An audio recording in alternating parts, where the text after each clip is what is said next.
Hello friends, Brahmamudi serial మే 15th ఎపిసోడ్లో ఏం జరిగిందో చూద్దామండి.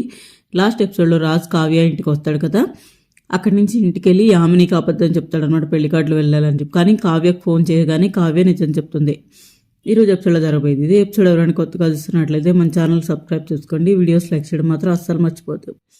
ఇప్పుడైతే ఎపిసోడ్లోకి వెళ్ళిపోదాం అనమాట. రాజ్ వాళ్ళ ఇంటికి వస్తాడు కదా, కావ్య అయితే అతను పంపించేస్తుంది అనమాట. తర్వాత ఇంట్లో వాళ్ళ దగ్గరికి వెళ్ళి కావ్య వాళ్ళందరినీ నిలదీసింది. ఎందుకు ఆయన దగ్గర అవ్వాలని ప్రయత్నిస్తున్నారు, రిసార్ట్లో ఏం జరిగిందో మర్చిపోయారా అని కావ్య గట్టిగా అరుస్తుంది అనమాట. అందుకే జాగ్రత్త తీసుకుంటున్నావు, అలాంటివి జరగకుండా నీకు దగ్గర చేస్తున్నాను అపర్ణ అంటుంది. అయ్యో అత్తయ్య, ఆయన నాకు దగ్గర అవ్వడమే అసలు సమస్య అని కావ్య అంటుంది. ఆ సమస్య కాదు, వాడికి గతం గుర్తుకు రాక ప్రస్తుతంలో బతకలేక నరకం అనుభవిస్తున్నాడు. ఒకప్పుడు యామిని వద్దనుకొని వదిలేశాడు, ఇప్పుడు అవి గుర్తులేక యామిని ఇష్టం లేదు, యామిని అంటే ఇష్టం లేక నీ దగ్గర అవుతున్నాడని ఇందిరాదేవి గారు అంటారనమాట. ఏం చేసినా ఆయన గతం గుర్తు రాకపోతే ఏం చేయాలి అత్తయ్య అని కావ్య అడుగుతుంది అనమాట. ఏముంది, ఇంతకుముందు కావ్యగా వాడుతూ ఉన్నావు, రేపటి నుంచి కళావతికి కొత్త జీవితం మొదలు పెడతావు, మళ్ళీ పెళ్ళిళ్ళు చేసుకుంటావు, పిల్లల్ని కంటూ ఏదైనా వాడు సంతోషంగా ఉండటం కావాలే కదా అని అపర్ణ అంటుందన్నమాట. అది చాలా కష్టం అత్తయ్య అని అంటుందన్నమాట కావ్య. అందుకేగా ఇంట్లో వాళ్ళందరూ కలిసి చేస్తున్నావు అని ఇందిరాదేవి గారు అంటారు. నాకు ఇది నచ్చట్లేదు, నేను దీనికి ఒప్పుకోను అని కావ్య వెళ్ళిపోతుంది అనమాట. తర్వాత ఇందిరాదేవి గారు భర్తకి ఏమైనా అవుతుందేమోనని దాని భయం, గతం గుర్తుకొస్తే ఇవన్నీ మర్చిపోతుంది, మనం మాత్రం రాజుకు సపోర్ట్ చేస్తామని ఇందిరాదేవి గారు అంటారనమాట. మనం చేస్తాం కానీ రుద్రాణి చేయదు కదా అని ప్రకాశం అంటాడు. మీరు గుడిపుటానికి చేస్తూ నన్ను చూస్తారేంటి, మీరు ఏమైనా చేసుకోండి అని రుద్రాణి అంటుందన్నమాట. మేమందరం మంచి కోసం చేస్తాం, నువ్వు ముంచే పనులు చేయకు అని ఇందిరాదేవి గారు అంటారనమాట. ఆ యామిని తీసుకొచ్చి పెళ్లి పత్రికలు పంచితే మొత్తానికి బంధం తెగిపోతుంది అనుకుంటే ఇంట్లో వాళ్ళంతా ఒకటై కావ్యకి సహాయం చేస్తున్నారేంట్రా, రాజ్ గతం గుర్తవడానికి ముందే యామినితో పెళ్ళైపోతే అప్పుడు ఏం చేస్తారు వీళ్ళు అని రాహుల్తో అంటుంది రుద్రాణి. యామిని అని ఇంక వీళ్ళిద్దరూ మాట్లాడుకోవడం అయిపోయిన తర్వాత యామిని ఇంటికి రాజ్ చాలా సంతోషంగా వస్తుంటాడు. అప్పుడే యామిని మొక్కలకు నీళ్లు పోస్తూ ఉంటుంది. రాజు రావడం చూసి వస్తుందన్నమాట. చాలా హ్యాపీగా స్పెషల్గా కనిపిస్తున్నావు ఏంటి బావా అని అడుగుతుంది అనమాట యామిని. ఉదయమే ఎక్కడికి జాగింగ్కి వెళ్ళలేదు అని చూస్తే తెలిసిపోతుందని యామిని అంటుందన్నమాట. రాజు ఏం చెప్తాడంటే, వెడ్డింగ్ కార్డ్స్ పంచుదాం అనుకున్నాం కదా, నాకు తెలిసిన ఫ్రెండ్ సర్కిల్లో పంచడానికి వెళ్ళానని రామ్గా ఉన్న రాజు అబద్ధం చెప్తాడనమాట. అవునా, నేను ఇది నమ్మలేకపోతున్నాను. యామిని సంతోషంగా ఆశ్చర్యపోతుంది. సారీ యామిని, నేను చెప్పే అబద్ధం విని చాలా సంతోషపడుతున్నాను. నేను లైఫ్ లాంగ్ హ్యాపీగా ఉండాలంటే కళావతి గారి మనసులో ఏముందో నేను తెలుసుకోవాలి. ఆ నిజం ఇప్పుడే నేను చెప్పలేను. కళావతి గారి మనసులో నేను ఉన్నానని తెలిసిన రోజు నీ మీద నాకు ఎలాంటి ఒపీనియన్ లేదనే విషయాన్ని ఓపెన్గా చెప్తానని రామ్ మనసులో అనుకుంటాడనమాట. నీ అంతటి నువ్వే కార్డ్స్ పంచుతున్నావు అంటే నాకు ఇంకా ఏం కావాలి బావా, ఈ విషయాన్ని ఇప్పుడే మమ్మీ డాడీతో షేర్ చేసుకోవాలని సంతోషంగా గెంతుకుంటూ లోపలికి వెళ్ళిపోతుంది అనమాట యామిని. రామ్ చెప్పి ఏం చెప్పాడో చెప్పి యామిని తనకు సంతోషపడుతుంది అనమాట. నేను అడగకుండానే తనంతటి తానే కార్డ్స్ పంచాడంటే మమ్మీ, ఇది నాకు చాలా పెద్ద విషయం, నా మొదటి అడుగు పడింది, ఇక పెళ్లి పనులు చక్కచగా జరుగుతాయి, ముందు ఈ విషయం నా శత్రువుకు చెప్పాలి అని చెప్పి ఫోన్ తీసుకొని యామిని వెళ్ళిపోతుంది అనమాట. కావ్యకి యామిని ఫోన్ చేసి ఎలా ఉన్నావు అని అడుగుతుంది.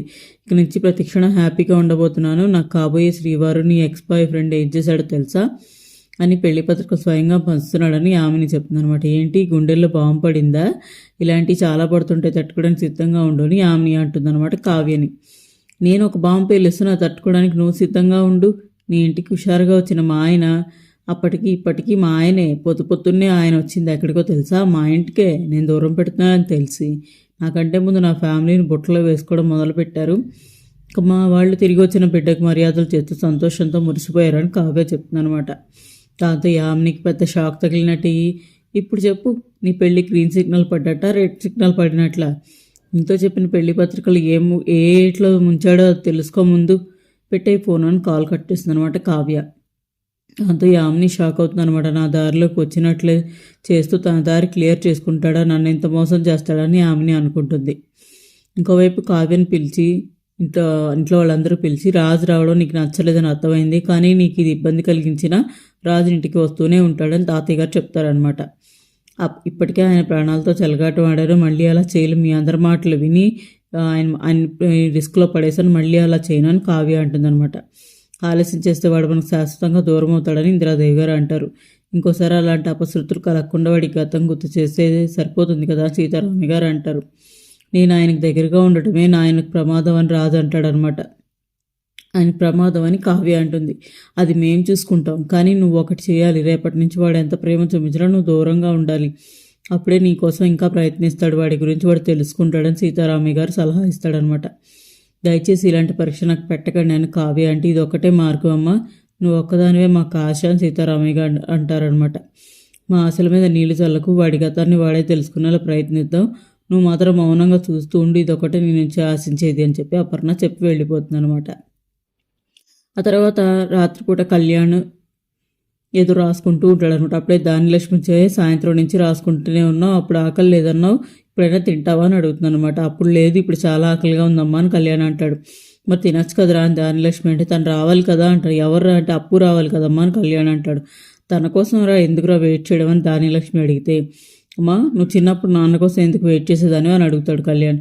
అప్పు కోసం భార్యలా మారి కళ్యాణ్ ఎదురు చూశాడని, భర్త గురించి భార్య ఎదురు చూడొచ్చు కానీ ఏ మొగుడు నీలా ఎదురు చూడ్డు, భార్యకి సపోర్ట్ చేయడం సిగ్గుగా లేదా అని దానిలక్ష్మి తిడుతుంది అనమాట కొడుకుని. అప్పుడు నాన్న నీకు సపోర్ట్, కొన్ని విషయాల్లో నాన్న నీకు సపోర్ట్ చేశాడు కదమ్మా, మరి అది కూడా తప్పేనా అని కళ్యాణ్ అంటాడు. ఏంట్రా, ఇంకా ఆవిడకి ఏం సమాధానం చెప్పాలి అర్థం కాక, ఏంట్రా అప్పుడే తల్లిని తప్పుపట్టడం నేర్చుకున్నావా, తల్లి కన్నా పెళ్ళమే బెల్లం అయిపోయిందా నీకు అని కళ్యాణ్ అంటుందన్నమాట. ఇంతలో అప్పుడే వస్తే, ఇంత లేట్ ఏంటి బాలమ్మ మహాతల్లి, ఇంత లేట్ ఏంటి, అసలు నువ్వేమో అనుకుంటున్నావు, నువ్వు కొడాలి అనుకుంటున్నావు, ఇంకేమనుకుంటున్నావా, అర్ధరాత్రి వరకు ఉండటం ఏంటి అని దానిలక్ష్మి నిలదీస్తుంది అనమాట. నీకు లేట్ అవుతుందని ముందే చెప్పాలి కదమ్మా అంటే, తను చెప్పిందమ్మా నాకు ఫోన్ చేసి లేట్ అవుతుందని కళ్యాణ్ అంటాడు. సరే ఫ్రెష్ అయ్యారా, మన ఇద్దరం కలిసి తిందాం అని అంటాడు. లేదు నేను రాలేను, నేను చాలా టైర్డ్ అయ్యాను, ఫ్రెష్ అయి పడుకుంటానని అంటుందన్నమాట. బాగా టైర్డ్ అయినట్లుగానే చెప్తుంది అని కళ్యాణ్ అంటాడు. గుడ్ నైట్ అత్తయ్య అని అప్పు అంటే, ఏం గుడ్డు జరిగింది, నా కొడుకు ఆకలితో మాడుస్తున్నావు, నువ్వు వెళ్ళి హాయిగా పడుకోమ్మా, వీడు మాత్రం ఇక్కడ ఆకలితో పస్తులు ఉంటాడు అని దానిలక్ష్మి అంటుందన్నమాట. ఇంకా దాంతో అప్పు ఏం చేయలేక వెళ్ళిపోతుంది. కనీసం ఎప్పుడైనా వడ్డించినా దానిలక్ష్మి అంటే, తర్వాత తింటానని కళ్యాణ్ అంటాడు. అంటే ఏంట్రా, వద్దులమ్మ నేనే తింటాను అంటాడు. నాకు వడ్డించి హక్కు కూడా కోల్పోయానా దానిలక్ష్మి అంటే, ఎందుకమ్మా పెద్దానికి అంత రాతంతం చేస్తావు, సరే వడ్డించు అని కళ్యాణ్ అంటాడు అనమాట.